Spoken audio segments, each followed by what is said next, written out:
Hello and welcome to my YouTube channel. Today I will present an article, Crypto and Life.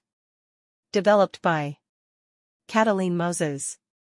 The solution of the future. Hello, most often, when the various issues in the crypto world are raised, the unanimous response of crypto believers is, "Do your research, bro." If something looks very suspicious or if you've lost all your money, it's because you didn't do your research, bro. Okay. Let's do our research. The crypto phenomenon is very recent, so it is relatively easy to trace its history. The story begins with the economic crisis of 2008, where banks used automated algorithms to invent complex financial products that no one understood. And then they started betting on them. The few people who understood what these invented financial products are. They bet that they will lead to an economic collapse, and by this bet, they have become dramatically rich. In the ruins of this greed rises, at the beginning of 2009, as a solution, Bitcoin. Bitcoin was meant to be the answer to the centralized power of banks and governments, an alternative to their irresponsible and unpredictable behaviors. Why should our money be dependent on these entities that are obviously just fooling around with it? Let's have our own currency, our own money, separate from the classical systems, money that cannot be devalued by the imbecile power structures of the world acting in bad faith. Obviously, these power structures are only effective when operating from some buildings on which it says bank or government. If you manage to avoid these buildings, then you've tricked the structures and you're free. So the revolution is here and now, and through Bitcoin, the power is being returned to the people. Wealth is democratized, and together we can put an end to centralized banks and currencies. And in the very near future, you will be able to go to the market and buy your tomatoes with Bitcoin. Instead of asking a bank for permission to use your own money, instead of finding that inflation has shrunk your savings by 10%, here is this new system where we take the middleman out of the equation. You vouch for the group and the group vouches for you. That was and is the foundational promise of cryptocurrencies. It's just a teleshopping promise. The difference between what the product promises and what it can actually do is as dramatic as it gets. Buy this stupid tape to electrocute you while you sit back and watch the series. And even you can get a 6-pack. Squares for everyone. If you haven't done your crypto squares after using the product, you did something wrong, you didn't set your device correctly, you didn't do your research, bro. It's just that if you buy an abdominal taser, the chances of it destroying your family as a result are relatively slim. The real innovation in crypto is that it's a global teleshopping scheme that can suck as much as possible out of the most vulnerable people. To get rich quick promises. Instead of sitting around bewitching small communities of people with limited resources, now here is this phenomenal tool by which you can tap the whole globe at the same time. To understand what crypto can or cannot do in society, we need to go through some technical details. The technology behind crypto is called blockchain. Calling it technology sounds a bit grandiose, but all the terms surrounding this phenomenon exude revolutionary fervor and self-importance, so that you get the feeling that crypto is the future. Saying blockchain technology is a bit like saying Microsoft Excel technology. How blockchain works. Blockchain is software, a code by which a database is organized. It's an innovation in how you can store a database, but that's about it. What blockchain can do is what a database can do, only it does it a little differently. What blockchain can't do is cook your dinner, it can't make cars fly, it can't even save the world because, again, it's just a database. I had these before. Extreme optimism about this new technology. It's based on the idea that the way you solve the world's big problems is through a software change. That's the notion being pumped by entities trying to sell blockchain-based things. This optimism is also a marketing product in itself. Ideas for how the blockchain works have been around since the early 90s, but no very useful purpose has been found for it. These ideas were picked up and adapted by Satoshi Nakamoto in 2008 for the functionality of Bitcoin. It is not known who or what Satoshi Nakamoto is. The name is a pseudonym that can stand for a person or a group of people. In any case, the Satoshi Nakamoto entity comes along and creates a database management system. based on principles derived from cryptography. The purpose of this database is to keep track of who has how many bitcoins. Note that all of these things have nothing to do with real-world money or values. Today, I can create a blockchain whose purpose is to distribute Catalinus and keep track of who has how many Catalinus, which is why so many cryptocurrencies have sprung up overnight that they essentially don't mean anything, they're just a database. To generate your own Catalinus, you have to mine them. You must become a Catalini miner. How does this work?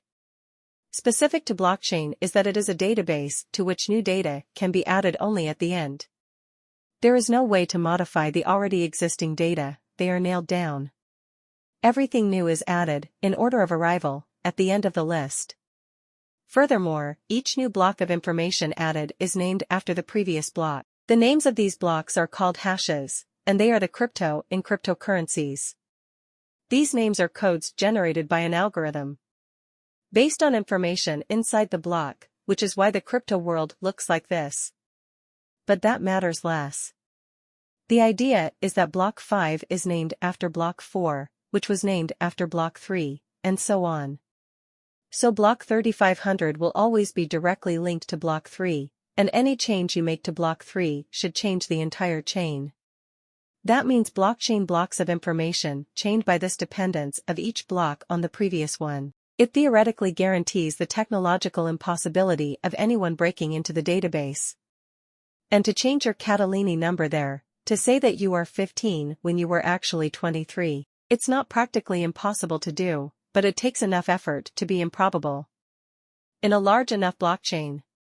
That is the great innovation, the great promise of system security, that no one can modify the already existing data, so you can rest assured that if it says in a text that you have 23 Catalinus, well, for heaven's sake, it is. At the same time, this means that once a transaction is validated by the chain, and it becomes a block, no one can change it. If someone manages to steal your cryptocurrencies, there is no chance you can get them back. The system guarantees this by its very nature, you cannot change data already entered. But the most common online frauds and thefts don't happen like in the movies with a hacker sitting in a cellar and sweating profusely. Manages to spectacularly hack the bank server and put zero on your account there. But they happen in the form of a Nigerian prince who writes to you that he needs a bit of your password to check something. The most common frauds are committed by people who already have access to the system they operate in other words. You don't have to hack the bank servers, just get a human's account and password and gain legitimate access to the system. There are many ways to get this information. You can simply get someone to give it to you, you can convince them to click on a dubious link, or you can convince them to install a seemingly funny app, or you can directly infect their computer with a virus. Precisely because this is by far the most common type of fraud, any serious platform today has two-factor authentication, where in addition to the password you have to confirm your identity with something, usually the mobile phone. The crypto world is beating its chest strongly on the subject of security, but it actually does absolutely nothing to prevent this most common type of fraud. Absolutely laughable, the digital wallet platforms where you keep your cryptocurrencies. They don't have two-factor authentication and brag about it like it's a good thing. So the security promise of cryptocurrencies is just a marketing veil, which protects against 1% of fraud cases and does absolutely nothing against the remaining 99%. On the contrary, it strongly favors them. What this system actually secures is the finality of the theft. Once you are stolen, you have absolutely no recourse to get your money back. The crypto world also operates on a high degree of anonymity. There are no names associated with these online wallets. You can see where your money went, because all transactions are public. You can see the encrypted address of the thief's wallet, but this information is only useful as long as you print it, to put it on your pillow and cry tears of poverty on it. What the teleshopping product promises is a type of security, put in very pompous terms that you don't understand but whose purpose is to give you the feeling that it's so complicated that it sounds pretty safe. What does it actually do instead? Is to create an environment in which the most common type of fraud now benefits from the guarantee of anonymity and irreversibility. As the system is decentralized and there is no final authority, You have no one to complain to and no one to help you. It's like a piece of code on the internet stole your money. Loud. There are funny exceptions, though, where if you're rich enough, you can fork the blockchain and get your money back. It's too heady to go into detail right now, but check out the DAO for fun. Move on. The blockchain has two components, this database and the mechanism by which the addition of new information to it is validated. In the case of Bitcoin, the database is basically a transaction ledger, a digital ledger that records what so-called coins were sent where. Because it is a decentralized system, any participant in the validation mechanism must have the entire database in their possession. In a centralized system, the information sits somewhere on a main server. In a decentralized one, the information is copied and distributed to all participants, so, as it would come, on a much larger number of servers. This being the case, you need to see how you coordinate. All these databases crawled all over the world to say the same thing. Don't write in one that you have 1 Bitcoin and in another that you have 0. This is where cryptocurrency mining comes in. What this mining means is that you use your computer's processing power to validate transactions on the network. Confirm that they happened correctly. How to determine what is right or wrong is beyond our purposes now, but if you're interested in the programming guts, I'll leave the link. The process is called proof of work. There are other types of validation, and we'll get to them later, but proof of work is the most common. Each new block of information, each transaction, creates a mathematical problem that must be solved, so the miners enter a competition to see who can solve this problem first. If you are the lucky one in question, the one who managed to solve the problem and validate the new block in the chain, then you get a piece of cryptocurrency as a reward. So mining is actually doing the work of processing the system and validating what new information is added to the database, to check that they are correct. When you do this, as a reward, the system generates a tip for you and the job you did. As time goes on, you have to put in more and more effort for less and less reward. That means you have to have more and more processing power to mine less and less Bitcoin. What in English is called diminishing returns. Today, if you want to start mining on your own, with hardware available to the common man, it would take you somewhere close to 4 years of continuous processing, 24 hours a day, to get a Bitcoin, which you have no idea if until you get it, it will at least cover the 32,544 hours of electricity used. If you can instead invest about $2 million in hardware, you can theoretically mine about 1 Bitcoin a day. It's as if, strangely enough, capital-rich entities can use their capital to produce even more capital. Such a revolution, I say. My favorite revolutions are the ones that change nothing. Sorry, they are the ones that severely worsen the already existing conditions. The mathematical problem that mining has to solve. It really boils down to guessing a number. The only way to guess this number is to try all the variations, one after the other. Processing power just means the ability of your hardware to try as many variations as possible per second, until it reaches the answer considered by the system as correct. I mentioned in passing earlier a piece of information that is essential. All miners are competing to find the correct answer first. Meaning only one miner out of hundreds of thousands gets the reward, the rest try other doors. To increase their chances, smaller miners organize themselves into mining cooperatives, where they pool their processing powers and then split the reward based on who contributed how much to the effort. This is actually the only way you can participate in mining with your modest home hardware. The largest mining pool today totals around 15% of the network's processing power. That means 15% of new Bitcoins are mined by them. Which means that if they validate the new block of information first, 85% of the network's processing power ran for nothing, idle, getting nothing. This processing power is not fueled by the juice of revolutionary dreams. It is powered by electricity. On electric current, this whole crypto thing is no longer just an internet joke where some guys got their act together to say that some random database numbers are real money. You may remember how at the beginning of this super fun year, there were some protests in Kazakhstan. And Putin sent Russian soldiers to help shoot them? 227 people were killed and 10,000 arrested. In September 2021, China completely banned any activity related to crypto. Until then, China was ranked number 1 in the world in cryptocurrency mining. Banned, the refugee miners tried to find other countries with cheap electricity, which he milks in order to solve redundant math problems that add numbers to a database made up from scratch. These miners, on this scale, are not individuals running from country to country with 5 video cards under their arm, but small, medium and large companies that invest capital in mining equipment that they put in warehouses. After being kicked out of China, these firms found a new home in Kazakhstan. So in just a few months, the country's electricity consumption increased by 7%, in a decades-old network built during the USSR. The effect of the overloading of the grid was that people in Kazakhstan started losing power all at once, which added tension to an already extremely tense society due to the absurd corruption in which these people live. The protests started in a small town on January 2 because of the increase in the price of LPG and then quickly spread to several cities, adopting the main theme of "We live very badly in this country." At this point somewhere between 14 and 18% of the processing power behind Bitcoin was coming from Kazakhstan. When the protests erupted, the government shut down the internet. Without internet, you can't mine, so, most likely due to the volatility of the situation, over the course of 10 days Bitcoin dropped from $44,000 to $35,000.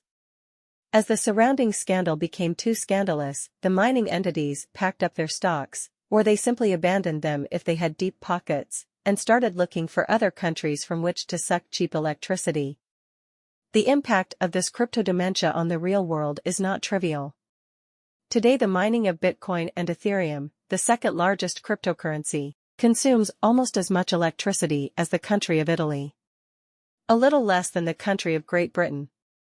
I repeat now that most of this consumption is completely redundant, it does nothing, it is thrown in the trash in the system validation process. If the cooperative with 15% validates the new block, then 85% of the electricity used was for nothing. If someone with 1% wins the lottery, then 99% of the energy was for nothing. This is how the most common variant of blockchain works, because all the miners are competing to validate each block, and only one wins. Every time most of the processing power put into this will be redundant, it will be for nothing. In the civilizational conditions in which we exist, with all the problems of global warming and energy in general, it's hard to imagine anything more demented than throwing such amounts of electricity directly into the trash. It is estimated that the global financial system with all its ATMs consumes about as much as the mining of Bitcoin and Ethereum. But this system is successfully used by billions of people all over the world to facilitate money transfers, and certainly not completely for nothing 99% of this consumption. The crypto revolution has flagged its promise from the start to offer new, decentralized, exchangeable currencies. Coins that are not coins. Independent, wonderful, that will democratize wealth, although it is unclear how. At some point this flag started to change its color. Crypto is actually a great place to invest your savings, keeping them out of the evil clutches of the banks. Which of these two is it? That Bitcoin can't be the currency you buy tomatoes with and your retirement fund at the same time. If it's good investment fund means you shouldn't spend it, you should keep it. This question is a joke anyway, because it's neither. Ethereum came about in 2015 because Bitcoin wasn't doing what it promised it could do. There was no way. Blockchain is intentionally slow and inefficient by design. The fact that most of the system's processing power is always wasted. It means that it is not used in the transaction service. That is the consequence of decentralization. There are other validation mechanisms in blockchain that boast of being faster and promise a lot, but these are promises from the realm of promises. No other mechanism apart from proof of work, the one that Bitcoin and Ethereum work on, it has not proven that it can cope on a large scale. No blockchain system has proven that it can be fast and secure and large at the same time. So until the vaporous promises based on optimism materialize, it's fair to say today that blockchain is slow and inefficient. While Bitcoin is able to do, on average, 4.6 transactions per second, Visa can do 1736 per minute, Bitcoin 276, Visa 104,000. In terms of power consumption, Bitcoin requires 6 hours of sustained network consumption to validate 100,000 transactions, something that the Visa system takes 57 seconds. And that's just Visa, just one of the companies. This slowness of transfers, coupled with currency volatility, creates a real transactional nightmare. You pay something in Bitcoin, and by the time the transaction gets processed, the Bitcoin changes dramatically in value and you're now paying a completely different amount. Something hilarious. Additionally, blockchain transactions contain an inherent fee, depending on how much traffic there is on the network. This fee can spontaneously vary between $2 and $70, so it's not exactly feasible to buy a coffee with Bitcoin. This being the case, in the early years Bitcoin was mainly used to buy drugs and other illegalities on the dark web. The shortcomings of the system were offset by the fact that you got LSD in the mail. After the dark web's illegal Amazon was shut down by the FBI in 2013, you couldn't even buy LSD by mail anymore, despite constant marketing efforts by evangelists who went around and pasted "We accept Bitcoin" stickers on stores. Although no one was using Bitcoin to pay for anything, for the reasons mentioned earlier. The perception of a currency was and is far more important than its ability to function as one. It's actually the only thing that matters, because if you peel back that veil and cryptocurrencies aren't currencies, then some difficult questions arise. If you call them stocks based on nothing in a completely unregulated stock market, like it sounds less sexy than cryptocurrencies.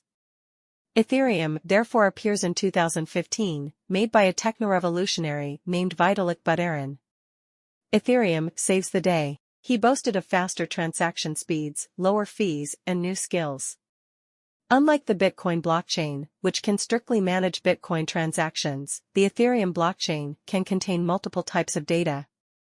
This versatility introduces the availability of classic financial instruments into the crypto universe, like different types of loans, types of organizations, and then wonderful things like NFTs. As long as it is compatible with the network structure, data on the Ethereum blockchain can theoretically be anything, including mini-apps or mini-software that run based on the system's processing power. Vitalik Buterin's dream was, therefore, to create an infinite global computer, immune to outside interference from traditional societal structures. A system where the code is law and we all obey it. Because what was missing in this life of ours is that we don't live long enough under the dictatorship of a software. In the etherist's dreams, with the help of this infinite calculator, every man can be his own banker, his own broker, his own agent in this crazy world. Finally, the world's poorest people also get access to the financial instruments of the big investors on Wall Street. And thus, finally, even they, in their poverty, can participate in global capitalism. But not the old and corrupt one, not the lame one, a new, better one. We will revisit this point intensively, first to finish with the technical part. Ethereum is about 3 times faster than Bitcoin, that is maybe about 15 transactions per second, but the transfer fee varies even more dramatically depending on network traffic. About 2 months ago, on May 1st, the company behind NFTs Bored Apes opened sales for virtual pieces of land in a game that doesn't exist yet. Because there was so much enthusiasm to buy virtual pieces of land in a game that doesn't exist yet and it's unclear when and how and if it will exist, the transaction fee in the Ethereum blockchain has risen to $3,300 due to crowding. It is worth repeating that it is not about the commission on purchased invented land, it is about the commission from the entire network on any transaction. So if you weren't paying attention to what was going on, you could authorize a transaction where you suddenly find yourself paying thousands of dollars in commission. As happened to an individual who on May 1st bought a $25 NFT and paid commission per transaction $3,300. The important thing is, anyway, that I got rid of those annoying and centralized commissions from the banks. Ethereum has been boasting for several years now that it will change the way it processes transactions, that the system will move from proof of work, the Bitcoin model we discussed earlier, to proof of stake. In blockchain's proof of stake model, the second most popular model, instead of all miners on the network having to compete to validate transactions, there are a limited number of nodes who stake their own cryptocurrencies as a guarantee for the correct validation of transactions. Etherists, or those people who sell Ether, or air, say that the new Ethereum 2.0 will be capable of 100,000 transactions per second, with a 99.95% lower electricity consumption. Why not 3 million transactions per second with 130% lower consumption? As there has never been a functioning proof-of-stake system on such a scale before, these promises are based strictly on the word of the creators. They swear that it will be so, and not otherwise. To be a validation node in the proof-of-stake model, you must stake at least 32 Ethereum, which at the moment means about $60,000. Oh, sorry, no, that was yesterday, now it's only about 36,000. My mistake. In proof of stake, the more money you stake, the more likely you are to be the node that validates the new block and receives the associated reward. It's a lottery where the size of your investment determines the size of your lottery ticket. The higher it is, the more likely it is to be chosen. Proof of stake literally means proof of stake. To prove that you have as much stake in the game as possible, that you are trustworthy, that you belong to us. In other words, what changes is that instead of having to own hardware farms, you can put that money directly into Ethereum and it's now your farm. Proof of stake is, therefore, even more explicitly centralized, and more explicitly exclusive. Whoever bets the most money will get the most money back as a reward. Revolution around every corner. In order to compensate for the slowness of blockchain transactions, stablecoins save the day. At some point in the ecosystem, so-called stablecoins appear. They are not structurally very different from other cryptocurrencies, only that they are stable, because it is there, in the name, stable coins, so they are not vulnerable or volatile like the others. You can stay calm. Instead of varying their price, the goal of these stable coins is to always stay at the value of $1. These pillars of stability create the illusion that your money is not actually in crypto roulette, but somewhere near, almost real money in your pocket, but not quite. Stablecoins have three big reasons to exist. The first is to solve the problem of slow transactions in the blockchain, so that you don't have surprises that the value of Bitcoin has changed dramatically between the time you requested the transaction and the time it was carried out. Converting to stablecoins is done quickly based on hard-coded values.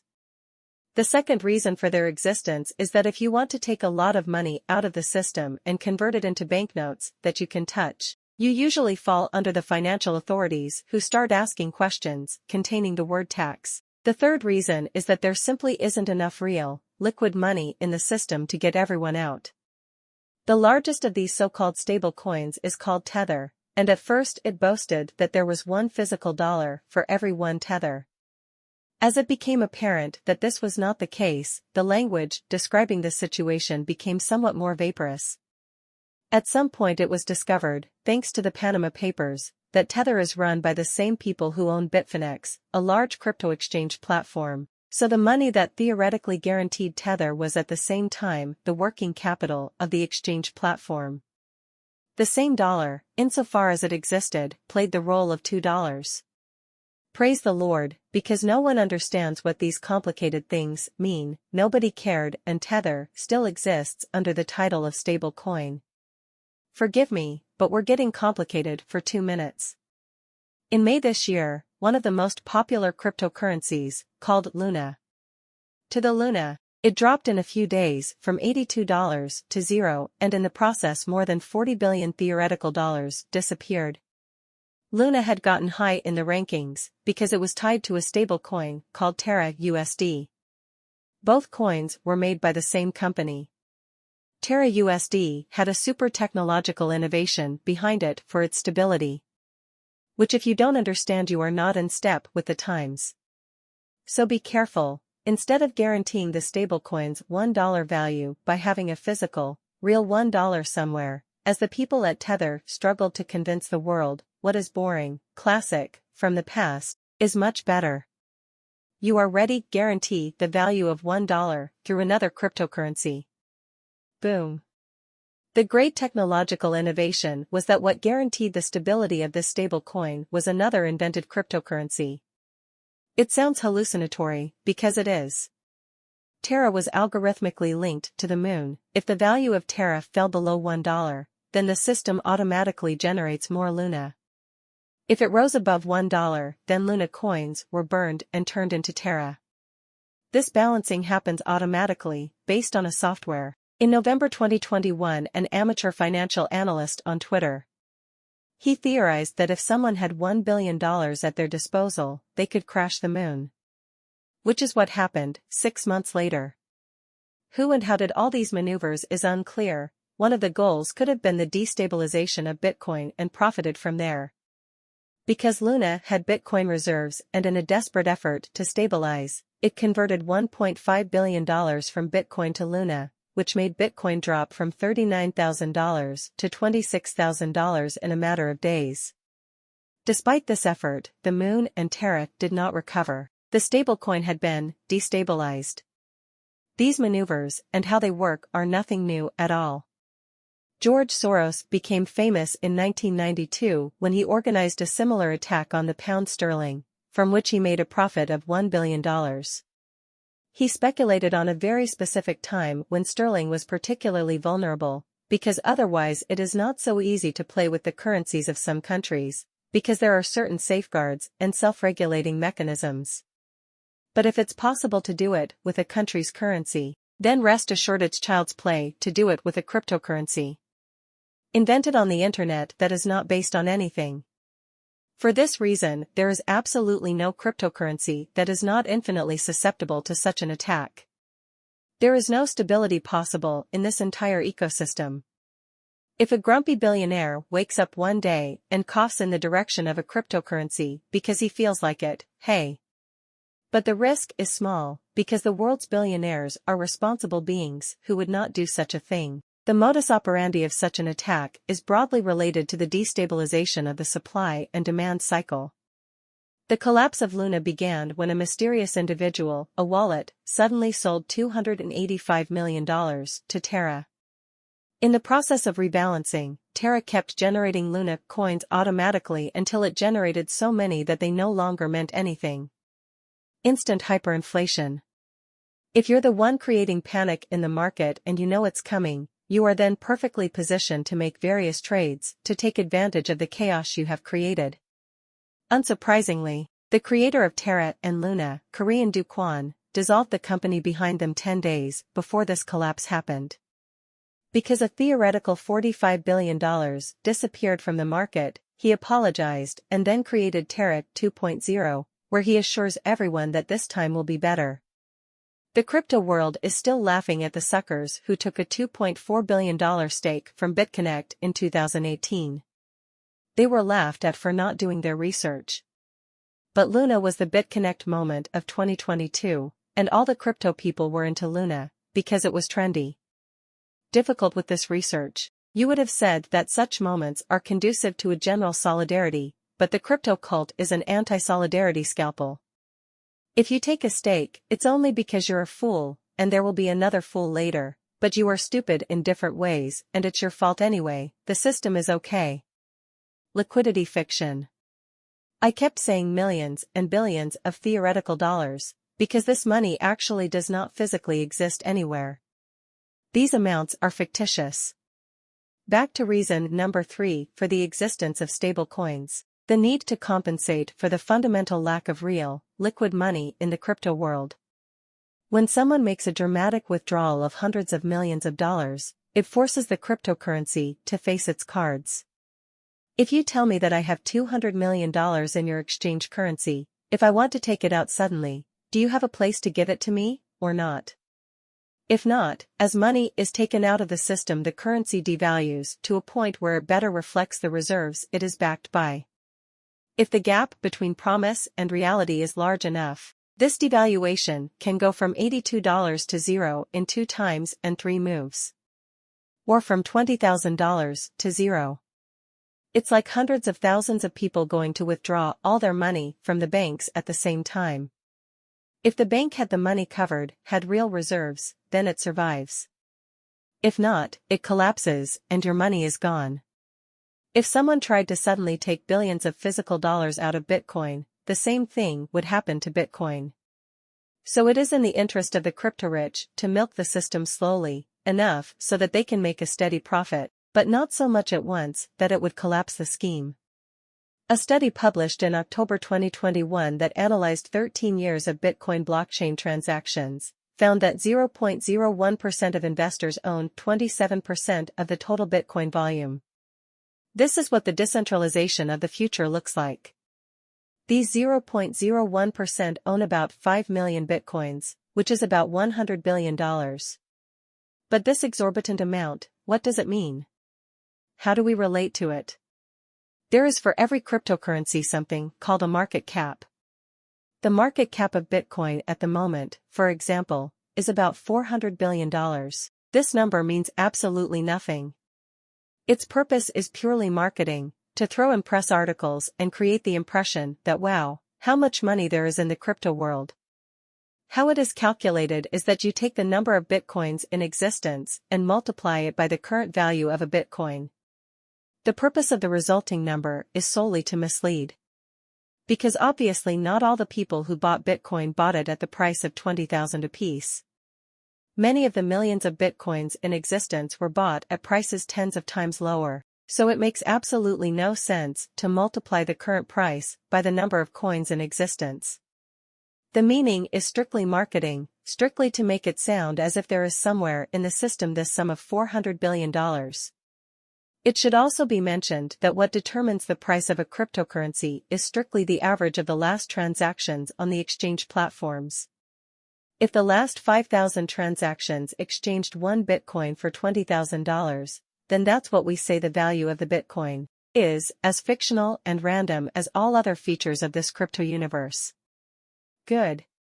Let's say the year is 2015, the value of Bitcoin is $300, and I bought 10,000 pieces, because I'm rich. That means in 2015 we put $3 million real dollars into the system. When I say system, I mean the crypto market in general, that I do not put this money into any particular system. I put them into the bank accounts of the people I bought crypto from.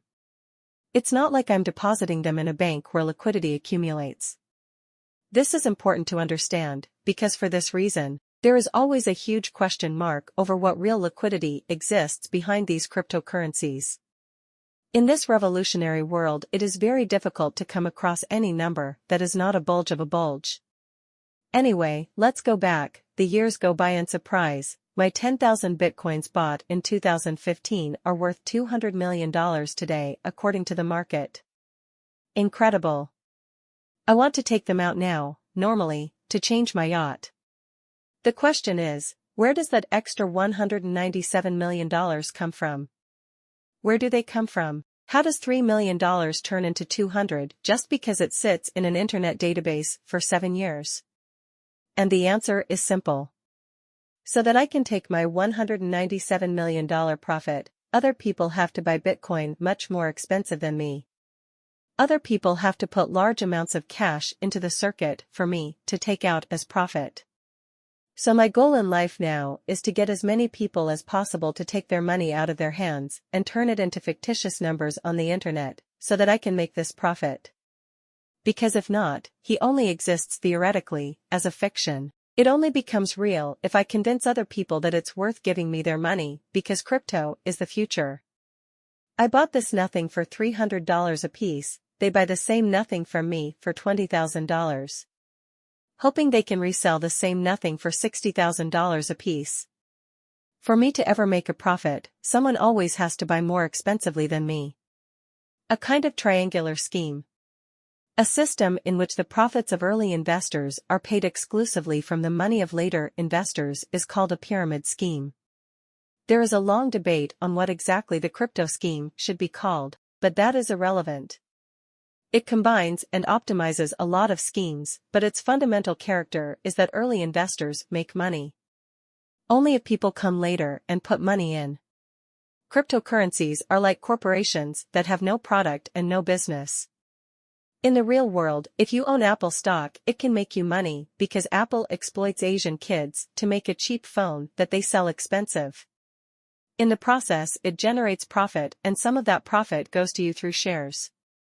Cryptocurrencies generate nothing. In fact, not only does it not generate anything, it consumes electrical current. So mining entities are highly motivated to make a profit on all that consumption. The only profit possible in the crypto world occurs if people voluntarily feed the system with liquid money. The only way you can cash out is if you get someone else to cash in. This is the purpose of the crypto cult. This is the purpose of all these marketing efforts, to convince as many people as possible to put liquid money into circulation so that those $3 million turn into 200 and in practice, not just in a made-up internet database. The scheme can exist as long as people keep putting in money. So yes, the crypto world is not a pyramid scheme, it just looks like one, works like one. And it's perfectly optimized to run whole constellations of fraudulent financial schemes, but otherwise it's something else. I am reserved in tone in this speech because in the world of pyramid schemes, the line between victim and predator is quite blurred. The scheme works in such a way that, depending on the level at which it operates, participants can be victims and predators at the same time. But rest assured that the entities at the top of the pyramids, the ones full of capital, know exactly what they are doing. Power through NFTs. With all these discussed conditions, the NFTs that made so many waves last year, emerged with the sole purpose of convincing people new and old to buy crypto, to buy NFTs, to feed the system with liquid money that can then be mined by people who are already millionaires. NFTs also contribute to the illusion of exchange, that it finally looks like you have something to buy with crypto. Seems is the key word here. I repeat, to buy NFTs you have to buy crypto first. The big online platforms, NFT markets, have been bragging for the last few months that they accept fiat money, real money, as payment. That you can buy NFTs with the card, which gives it an air of validity. But that's thin language. What they mean is that at the time of purchase, they automatically buy crypto for you, so you don't get tired, and in the process I take 4% commission. On top of another 2.5% fee, plus the blockchain fee that you hope isn't $3,300. But that's what's revolutionary about the crypto world, that it has no intermediaries and commissions. Throughout this system, common people can participate in efforts to receive some crumbs as well, which they sometimes get, in exchange for the service of generating hype and making the movement seem as broad and valid as possible. It seems that there is a very high demand for such a thing, so that big corporations, like KFC or Adidas, to come into play and validate the whole scheme with their considerable marketing powers. The NFT hysteria started in March 2021 when someone gave $69 million. On an NFT with a digital collage by an artist named Beeple. Or at least that's what all the news platforms wanted. In reality, the collage was bought with Ethereum, so with 69 million theoretical dollars, more specifically call $69 million, hope someone more money. The buyer turned out to be a crypto billionaire from India who had his own crypto platform, on which he was running his own crypto scheme with his own cryptocurrency, called B.20. The purpose of the purchase was marketing for this B20. Completely coincidentally, Beeple, the author of the sold collage, already owned 2% of the volume of this cryptocurrency. At launch, the B20 coin was sold for 36 cents a piece. After the spectacular purchase of 69 million so-called dollars, B20 rose from 36 cents to $23. The moment the crypto billionaire and Beeple sold and absorbed the new liquidity inserted into circulation, after which the currency collapsed. Today it's back to 25 cents. This first transaction that started the wave would also set the pattern after which the rest of the projects happened. You build hype based on what it will be, people buy, the line goes up, you sell everything, the currency is collapsing, and now the people in the neighborhood next to me have 500 euros less. And the crypto billionaire from India with 500 euros more. Elon Musk does exactly the same thing sometimes, for fun, with his tweets with Dogecoin or with Tesla that will accept Bitcoin, but actually wait, no. This is just one of the reasons why Elon Musk is a loathsome being. In the real world, in the stock market, these moves are called capital market manipulation and are as illegal as it gets. Not in the free world of crypto, where you can do all the classic well-developed market manipulation schemes without any consequences for intentionally misleading people and taking their money. Their problem is that they haven't done their research. The reality is that you have no research to do. The crypto world is a big casino that can close at any moment with your money in it. The question is not if this will happen, but when. Because that is its fundamental purpose, to absorb your liquidity and push them up the food chain of capitalist predators. During this time, people fight for crumbs and the luck of jumping off the boat before it sinks and call it freedom. This is the libertarian dream behind crypto. To create an entire culture where all people compete in the ability to impale themselves directly. And whoever loses is stupid, deserves it, and has no right to appeal. Competition is an illusion in itself, because the entities that already have the most capital automatically win because they are the ones who can manipulate the market on a large scale. It is the wet dream of turbo-capitalism, especially as it normalizes financial collapses. Let the world get used to the idea that from time to time, depending on some large-scale speculum, their money will also disappear. That's it. That's life, there are no alternatives. Let's get back to NFTs and what they are. One of the innovations in the Ethereum blockchain is the ability to create unique blocks of information in the system. Normally it doesn't matter exactly which Bitcoin you have, just like it doesn't matter which 10 Romanian lei note you have, they all serve the same purpose. NFTs, on the other hand, represent a small and unique piece of the blockchain. A small box with some data in it. What makes them unique and special is that they have a unique system-generated series and cannot be split into smaller boxes. Incredible. In the NFT box on the blockchain, you can theoretically put anything between a microprogram and a text that is a link to something. Most NFTs are just a link to an image from somewhere on the internet. So what are you actually buying when you buy an NFT? It's a very small piece of the blockchain that most often has a link inside. That's it. No art, no pictures, no nothing, just a link to an image on the internet that could disappear at any moment. If someone takes it down from the server, it's on. An NFT is not a file, just a database entry considered unique because it has a certain series. You own that unique database entry. But only that. Any suggestion that you own anything other than that is strictly marketing. There is no legal connection between this database entry and the rights to an image. Much more than that, you technically don't even own the text that links to an image, or whatever else is in the NFT box, because, again, you don't own the information inside, only the box itself, the database entry. To obscure this reality, the code under which NFTs operate is called a smart contract. And NFTs are being floated left and right as smart contracts. So not only is it a contract, but it's a dodgy contract, not that legal, classic, fool's contract. It's the contract of the future. In the hype created hundreds of thousands of artists also tried the sea with the finger. Driven by the feeling that there is suddenly a large market of people who want to buy digital art, the vast majority of these artists who entered the system in good faith lost money. Because there is a cost paid in crypto to create an NFT in the blockchain. Liquidities are attracted to the market both for sale and for generation, which is why it is equally important to convince as many people as possible to generate NFTs with their projects. The few artists who made money were most often already in the middle of a network of financial speculation, like Beeple. The rest, they bought crypto to generate NFTs for nothing. Many speculators have taken the work of artists and made NFTs out of them and sold them, even if they weren't the authors, because there's absolutely nothing stopping you from doing that. When you criticize NFTs, there is always the argument that yes, but there are also projects that are valid and okay. But the landscape is so dramatically dominated by spikes that to mention that there are also okay projects. It works more as marketing than anything else. That feeds the thought that surely this one I'm in is one of those projects okay. and valid that I have heard so much about. The extent to which such projects can exist is if they do not appear on the radar and do not attract attention.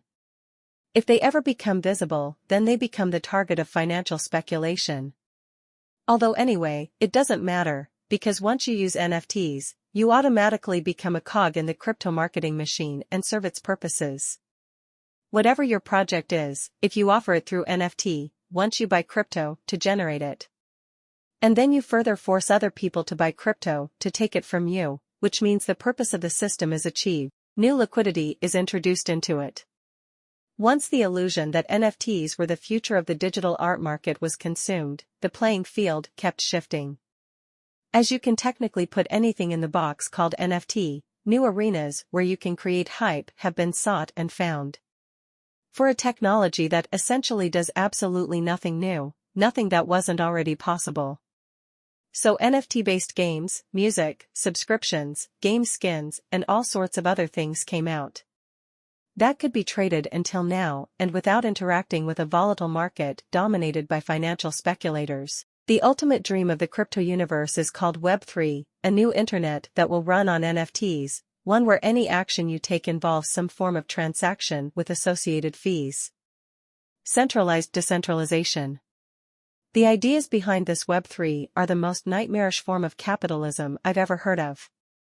But the forces promoting it are getting stronger and stronger, unwittingly financed by the insufficiently predatory predators who lost at the casino. From the beginning of 2021 to March 2022, in 15 months, $26 million were spent on the crypto lobby in America, more than the military-industrial complex spent. More than big tech, Amazon and Google and friends. This lobbying means trying to buy politicians to keep the crypto market deregulated and promote related marketing schemes. In 2020, the crypto lobby had been worth only $500,000. So it's a growing industry. Venture capitalists deep in crypto are the ones who failed to catch the first row of the techno-revolution and are upset that they are not Bezos or Zuckerberg. The Ethereum project was developed based on a $100,000 grant from Peter Thiel. Maybe you've heard of him before. He's a billionaire co-founder of PayPal, first investor in Facebook, one of the biggest donors to Donald Trump's campaign. The Winklevoss brothers, who sued Mark Zuckerberg over who invented Facebook, invested $11 million in Bitcoin in 2013. And in the following years, they made themselves one of the biggest crypto exchange platforms where they collect commissions from the free and independent people who participate in the revolution. Jordan Belfort, the protagonist of Wolf of Wall Street, sentenced to prison for all kinds of fraud. He said in 2018 that the crypto world is obviously a pyramid scheme, that it is a cheap combination and that we can believe him that he would know these things. Meanwhile, he changed his mind. He realized that, oh wait, it's a mega combination, why am I not in it? So today he markets himself as a crypto guru and holds workshops on how to get crypto rich. Some of the biggest companies holding crypto are the exact same companies that created the 2008 economic collapse. The much-promised decentralization is also just a thinly veiled slogan. In addition to the nature of blockchain ensuring that whoever has the most capital will produce the most capital, the ecosystem has been filled with all kinds of essential intermediaries that are as centralized points as possible. Such as crypto exchange platforms and digital wallet platforms, which have a lot of sub-companies and are just one step away from becoming full-fledged corporations. The crypto revolution only means moving from the traditional market where laws and consumer protections still exist, in the crypto market where all combinations are again possible. And they are made by the same people who built the crisis of 2008. The freedom promised by the crypto world does not come as liberation from the structures of global capitalism, but freedom from any government-provided protections and checks. The sentence is about their freedom, not yours. It's the same old tired poetry circulated in neoliberal philosophies. Under the slogan of individual freedom, they are actually selling the freedom of corporations to do whatever they want without any repercussions. The goal of billionaire libertarians is to convince you that the government, which is supposed to represent the people, is far too corrupt and bloated anyway and you can't rely on it. As a result, it should be removed. Unpopular opinion, but maybe the work should be in the direction of optimizing the institution that should represent the people, not giving it up so that we exist strictly at the mercy of corporations.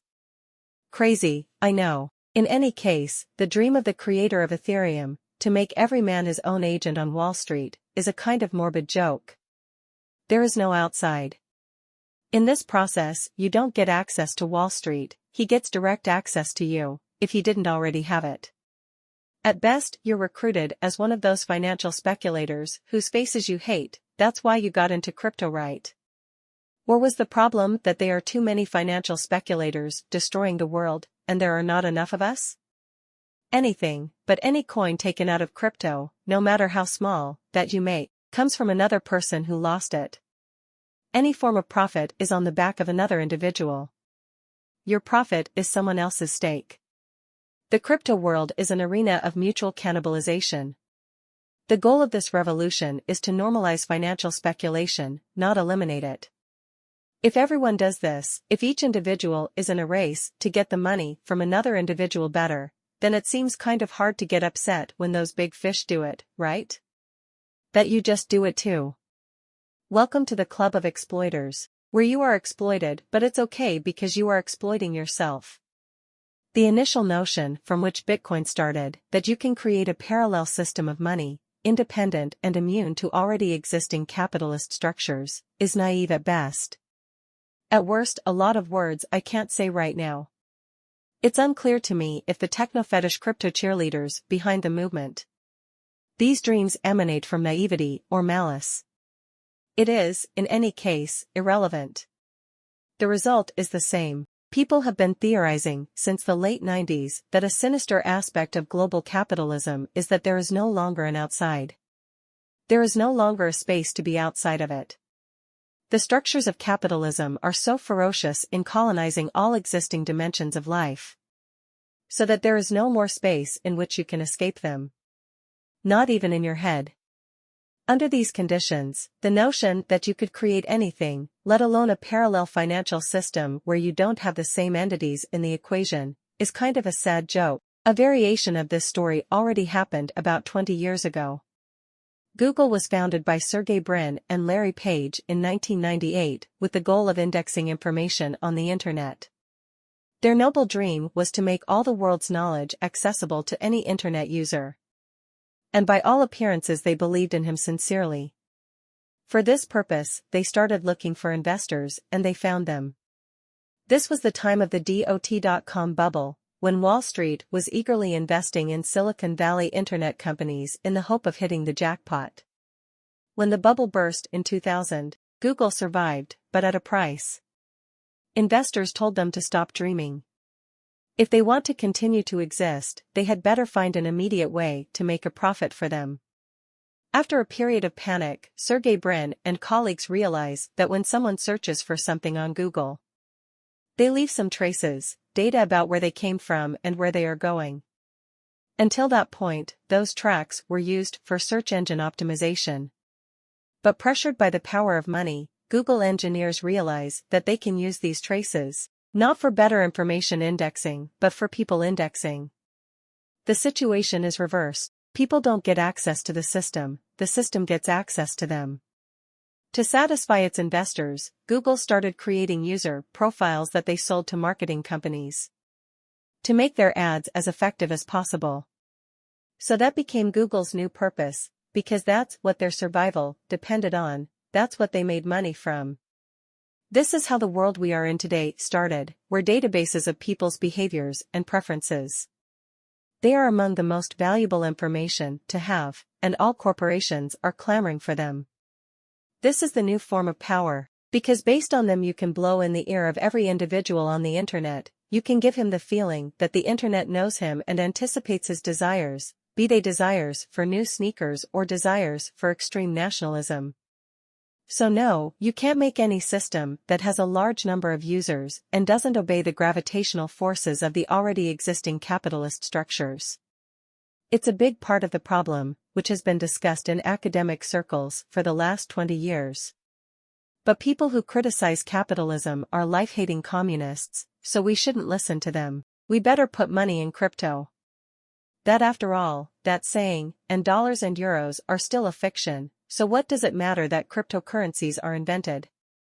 The crypto world is formed at the dream intersection of two domains as obscure as possible in their mechanisms. The IT field and the finance field. Between the two of them you have enough space to turn people's heads. And give them the feeling that they understand much more than they actually do. There are hundreds of years of philosophy theorizing what exactly money is and what gives it value, and these hundreds of years certainly cannot be summed up by "and dollars are a fiction." But the slogan is very effective in quickly dispelling justified concerns that cryptocurrencies are not based on anything. The global financial system is a nightmare, absolutely true, but the crypto world is only taking the worst aspects of this system and intensifying them. Just because it's a new system doesn't mean it's automatically better. This is where the purpose of the blockchain mirage comes in, to make it seem like this magical ingredient somehow, it solves the problems of the banking system, although it is just another way of organizing a database. If dollars are fiction, then the crypto world is fiction squared, a loan taken on another loan, a bet on another bet that bet on a bet taken on loan. I don't think the people who participate in this space don't realize that this is the situation. But they need tools to calm their anxiety about participating in such a system, tools like "and dollars are a fiction anyway." The fundamental problem in this whole equation is that people are so willing to gamble, and they're so willing to poke because all the other systems around them are melting down in real time and abandoning them. So maybe at least in the casino you still have a chance. Caritas was a pyramid scheme run in Romania between 1992 and 1994, which closed with $450 million in it. The scheme seemed, and to a large extent was, backed by the authorities, because the headquarters where people came and deposited their money was in the Cluj prefecture building. Caritas promised that anyone who deposits money today will receive 8 times more in 3 months. You deposit 1 million today and in 3 months you get 8 million back. The whole idea was that there was something behind it, a magic, a difficult to understand mechanism that makes all this transformation possible and valid. In the fall of 1993, the head of the National Bank estimated that a third of the country's liquidity was put into Caritas.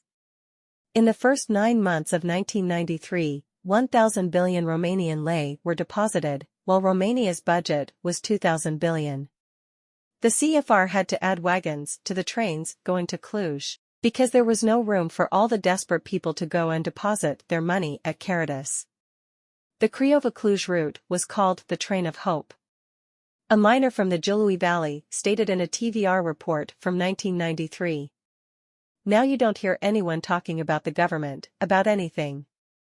Everyone is talking about Caritas, to get us out of poverty. If the government is not able, another government has emerged that takes care of us. Maybe this is the reason why people enter charity. Not because they are stupid, but because the surrounding systems that promised freedom and prosperity end up offering only the freedom to be stuck poor. In the absence of any opportunity to get out of the poverty trap, to say that people are resorting to these schemes just because they are stupid is colossal insensitivity. Caritas did not happen in a vacuum, but in a country on the verge of bankruptcy, where the FSN and the Securitate were far too busy looting the country and had little time for people. There is a reason why these pyramid schemes and gambling are very popular in poor countries and communities, because they offer hope where there seems to be no other option. These poor communities are often also the most uneducated. Who should have been in charge of educating these people?